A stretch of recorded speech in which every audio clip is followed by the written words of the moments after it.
成日話藥補不如食補，飲食被視為中醫養生嘅重要元素之一。《黃帝內經》提出食飲有節，認為要均衡飲食，有節有道，以調養精氣，保持健康。廣東同香港嘅老火湯被視為養生飲食文化嘅代表之一。紅棗、杞子等常見嘅煲湯食材，同時亦都係藥材，即係所謂嘅藥食兩用。國家衛健委發布藥食同源名單，列出106種可以藥食兩用嘅材料，以供參考選用。使用呢啲食材嗰陣，可以諮詢中醫師，以掌握最佳用法。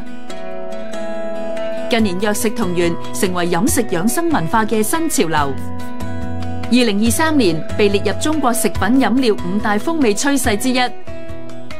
電商平台上，藥食同源食品銷售總額超過26億元，養生茶飲、藥膳湯包等受到年輕人青睞。古方新味與時俱進，舌尖上的養生融入現代生活，解鎖新嘅健康密碼。